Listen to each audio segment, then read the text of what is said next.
Hello, everyone. I'm Shawn Nason, CEO and founder of Mophie, and I want to welcome you to the Combustion Chronicles podcast, where bold leaders combined with big ideas to make life better for all of us. We're excited to depart from our usual programming for a few weeks so I can step away from my hosting duties to dig into the world of experience ecosystems with my good friend and fellow maverick, Zack Hamilton. Zack currently serves as the Chief Experience and Strategy Officer at Chatter by Stingray.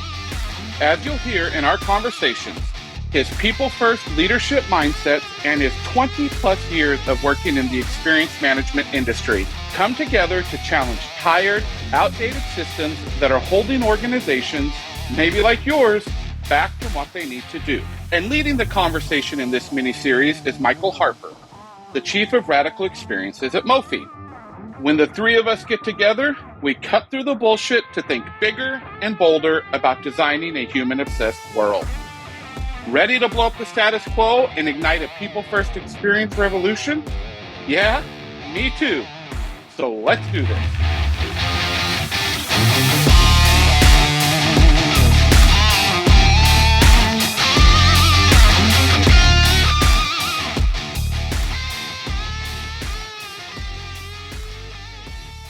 On this episode, I'm here with Zack and with Shawn to continue this conversation about all things ecosystems and experience and rethinking the way we make business happen in organizations. And on this episode, we get to focus on what it's like to implement some kind of experience management system. And Zack, take us through the difference between a traditional experience management and what we want to look at in terms of experience systems. Yeah, good. That's a good question. So if you really think about traditional experience management, the way that's really defined is traditional experience management is more focused on insights, very, customer data, employee data rich.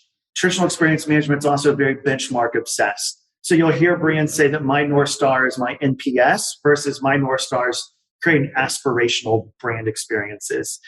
Traditional experience management, there's also very minimal action taken, if any action at all. Again, outdated frameworks. We talked about it in a previous episode around like a waterfall project management type framework. And then last but not least, it's still this heavy reliance on an email survey in order to get feedback, from a customer or from an employee as an example.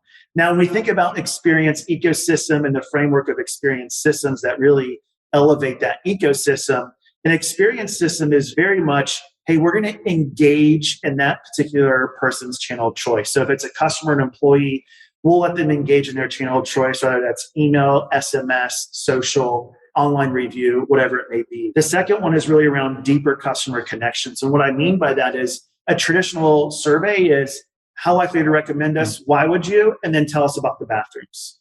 So it's all about the brand, less about the customer. When I say deeper customer connections in this example, it is really connecting with the customer to understand the experience from their point of view, less about the brand. Organization-wide actions is a foundational principle of ecosystem. So everyone within the organization has the right information that they need in order to take action. You can clearly quantify business impact. So you know how to connect the dots between, hey, what our customers and employees or vendors are telling us, and how's it impacting the business? Is it driving same-store sales, or are we driving customer churn? Last but not least, it's really experience-led innovation. So we think as experience as a strategy, and it's culturally embedded within our organization. So experience systems, it is our culture, and everyone is empowered and has autonomy to make decisions. So that sounds great, right? We all have an aspiration perhaps to think that this would be a great idea to kick off. But Shawn, what is in this for me? If I'm the leader of this company, this organization, why do I need to even think about shifting gears and making something like this happen? Well, it'd be great if we could get the former CEO of Blockbuster here with us, or, or the former CEO of Sears, and we all know JCPenney's is struggling. That's the why to me is organizations. We have a very good friend, Michael Robin, that talks about old organizations plus expensive technology just really means expensive old organizations, right? And that's the same with systems. If we don't go to an experience system approach in your organization as a leader, and you stay in this traditional management check the box mentality, consumers don't want that anymore. The way that consumers shop, the way that I shop, the way Zack, I know you shop, you're very loyal, Michael, right? We want that loyalty. And there's this strategy gap that starts to begin to happen in those organizations that are really overwhelming. What's hard for me, and again, I'm on the really far side of this, I don't understand as a C-suite executive how you do not think this way. Because if you don't, you're just going to be another one of those organizations that fall off to the wayside. Isn't it the case that there are plenty of organizations who are not crazy into an experience system mindset they're doing fine, right? I think that's the challenge is we're doing fine, right? I mean, if you think about, I truly firmly believe traditional customer loyalty is dead, right? We're in this era of what I call great brand exploration, where because there are so many new channels that we can interact with your brand, given any type of social media, online, in-store, whatever it may be. And then if you think about the impact of the pandemic, we all had to shift online or in social for a period of time more than what we were. And so that caused this brand exploration where I can look at 5 different brands in 1 minute versus if I go to a traditional shopping mall, if we're talking about retail, it's going to take me 25, 30 minutes, maybe longer to explore the number of brands. And so to me, the foundational gap in going from this traditional experience management approach, which has been a playbook for the last 25 years, and I think what I like to say is the 90s are calling, they want their playbook back, is it's also not, if you think about a traditional executive, experience is not embedded in the MBA program right now. And if you look at every organization, we try to become this classic MBA textbook. And that's how we manage an organization versus lead to create aspirational brands. So that's an interesting perspective that you just brought out there, Zack, that, yeah, right? We want to be these MBA. We want to have the Deloittes, the Accentures, all those big in here. What's interesting to me in watching this gap that's starting to happen is Tom DeWitt, out of, I believe it's Central Michigan, just started a customer experience master's program, which is the first one approved in our country. And I'm going to be watching that like a hawk to see if we're still teaching the traditional experience management or if we're looking at if they're really teaching experience systems, because it's great to have that. But if we're still doing the old thing, right? And we're still staying with the status quo. And I think that's going back to your question, Michael, is we're doing fine. Well, I'm not a person that wants fine, right? And I don't think most CEOs want fine. Well, and this goes back to, Shawn, your original point too of management, right? So we're managing fine, which is if you would have talked to Blockbuster CEO, everything was fine. And so the question is, how do you bridge the gap between traditional experience management to this experience systems? And I think the first question that I always ask an executive leader is, what is your North Star? If they tell me their North Star is some type of benchmark, then that's where a serious discussion has to happen, right? Your North Star is really around, what is your brand promise? What are we promising as a brand that we're going to deliver? Some of the other questions are, culturally, how do your teams take action?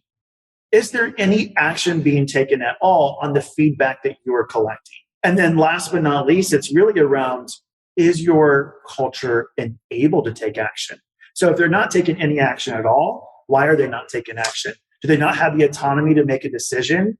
Do they have to go through the hierarchical bullshit of, I have to go talk to my director and then my senior director and then my vice president and then the senior vice president and then the COO in order to make a change? Or can we just drive what that operational improvement should be? So these are all just questions around, how are we working today? And then it is, okay, now we understand, here's our current state, the negative consequences that we're building because of the way that we're working. And then it is, okay, remove all that. If you could have something, what would that future state be? Well, and I love that you're going to that point, and I just want to dig into that around, can they take action?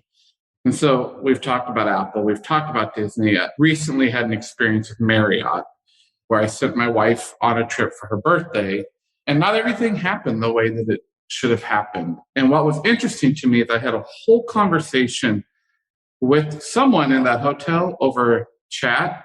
And by the time it was done, they were empowered and enabled to give me back all the points and all the sweet nights rewards we had used for that trip. And that was, once again, my brand loyalty, right, was even more true then because I didn't have to talk to someone. They understood the situation and they took care of it. And I think that's what we're really talking about. And I know you call it the brand promise, Zach. We call it the experience promise, Michael, that North Star. What do you give your associates at North Star to point at? And is all of this tied to C-suite leadership, or me as a regular old employee of this company that I want to make a difference? Is there a place for me in this conversation? Yes, and. Yeah, I would say very shortly, like you can lead at any level of the organization, but at the same time, we all know what the C-suite is focused on. That's where our organization is going to be enabled. Well, and I think it goes back to that culture, right? Like if the culture fits that, then everybody's enabled. Well, Shawn, Zack, thanks again for another fantastic conversation as we continue just digging into how to rethink all of this business organization, understanding of experience and ecosystems and making the world a better place. Thanks so much for listening to this episode of the Combustion Chronicles. If you've enjoyed this episode, please take a few minutes to subscribe, rate, and review our podcast. Remember that I'm always looking to meet more big thinking mavericks, so let's keep the conversation going by connecting on LinkedIn. If you want to discover more about human-obsessed, maverick-minded experience ecosystems, go to mofi.co, where you'll discover ideas and resources to help you ignite your own experience revolution. As always, stay safe, be well, and keep blowing shit up.